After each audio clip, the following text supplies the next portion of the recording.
I want to start with a question that I've never been asked, and I'm guessing you haven't either. Not in school, not by your parents, not by any teacher or coach or mentor. And here it is. Who taught you how to react? Not what to think, not what to believe, how to react. In the first 5 seconds after someone disappoints you, after someone embarrasses you in a room, after your teenager looks at you like you're nothing, after your spouse says something in that specific tone that you've been hearing for 20 years. Who taught you what to do in those first 5 seconds? Nobody. Nobody taught you that. And what I want to spend the next 15 minutes showing you is why that matters more than almost anything you were ever taught. My name is Jerry S. Lin. I'm 50 years old. I spent the first 20 years of my adult life building technology companies, systems that had to perform under pressure without failing when things got real. And I spent years after that watching myself fall apart in the exact moments that mattered the most. Smart guy, built real things, couldn't stop reacting in ways I hated, couldn't figure out why. Let me tell you about Hyde Street. I was 17, my friend and I were driving to get some pho, Vietnamese noodle soup, my comfort food. The thing that felt like home as a teenager. He said, "Turn right on Hyde." I said, "I can't see the sign." He said, "You can't read that?" I couldn't read it.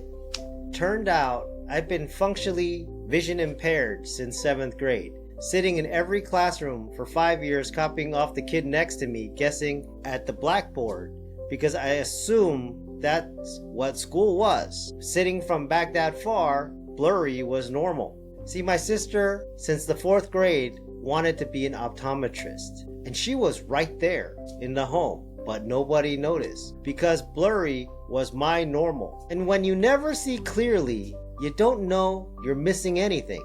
You think everyone else is just better at squinting. Here's what I understand now, 33 years later. Everything I'm going to teach you today, every pattern, every reaction, every way you respond under pressure works exactly the same way. You absorbed those patterns so young, so completely, that they feel like your personality.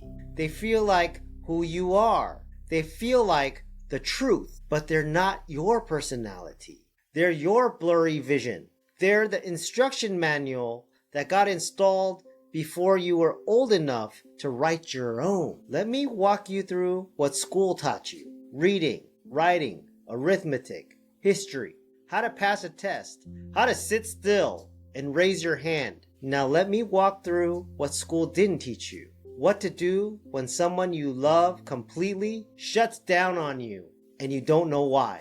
What to do with the anger that comes out of nowhere and lands on the wrong person. We don't learn what to do when you're sitting at the dinner table with your own children and you hear your parents coming out of your mouth and you swore you'd never say that. What to do with the feeling that no matter what you achieve, it's not quite enough. That the approval you're looking for hasn't come yet.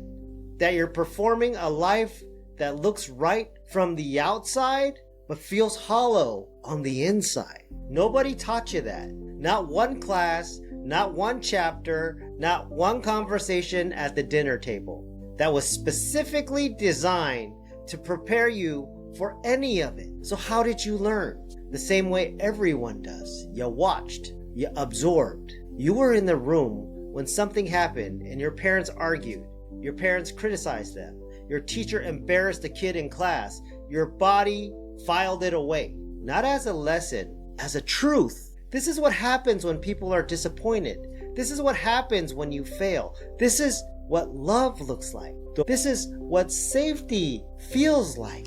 This is what danger looks like. And it happened to you before you were old enough to question it. Before you were old enough to say, wait, is this actually true? Or is this just what was modeled for me? Here's the thing about your family. They weren't wrong to teach you what they taught you.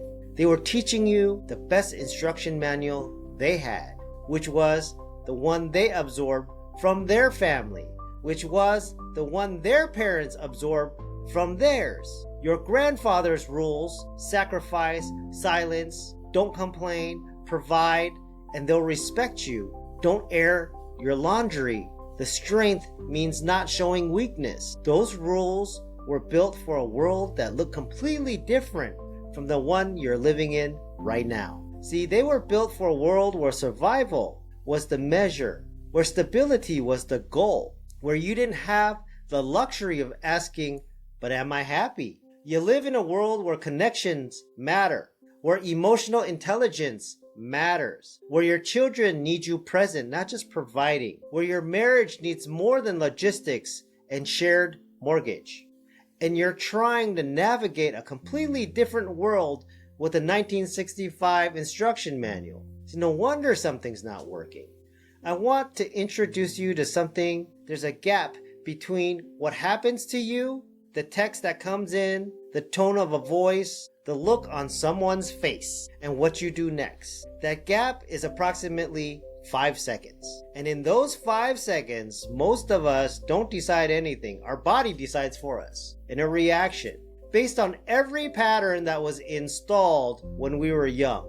The flash of anger, the shutdown, the need to fix it immediately, the people-pleasing yes that comes out of your mouth, or sorry, before you even thought about it, the silence that goes on for days. That's not you choosing. That's the instruction manual running. I call it the 5-second reflex. And here's the thing about reflexes.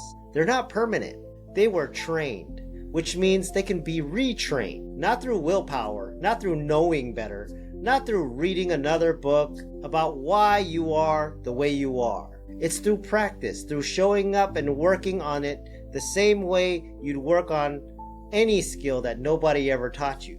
Deliberately, repeatedly, until the new response becomes the one that fires first. It's like if I'm teaching you how to play basketball. I can give you all the instructions, but until you have the ball and you're shooting, and you can feel the wrist, when we're talking about the wrist, you can feel what that's doing and adjust. So what we do is, I can give you all the information you need, but without actually practicing. And that's what we do.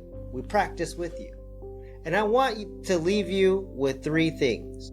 1, whatever you keep doing that you hate, the anger, the silence, the people-pleasing, the patterns you swore you'd break, it's not your character. It's an untaught skill. And untaught skills can be relearned at any age. 2, knowing why you do it is not the same as changing it.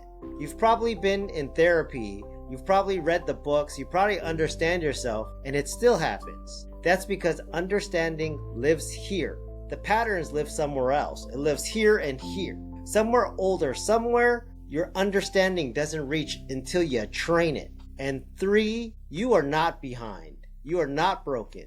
You just never got the glasses.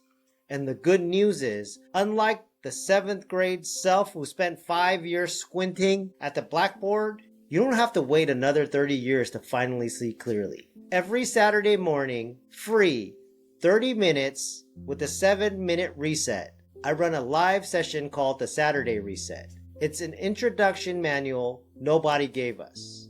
30 minutes plus 7 minutes of practical work on that exact skill that we're never taught. How to catch that reaction before it fires. How to stay yourself in the moment that tests you. How to start choosing instead of just absorbing. The link is in the description. It's free, it's live, and you can come exactly as you are with no preparation, no homework, and no requirement to be anywhere other than where you actually are right now. Come this Saturday. You've been doing this without an instruction manual long enough. I'm Jerry S. Lin, and I'll see you there.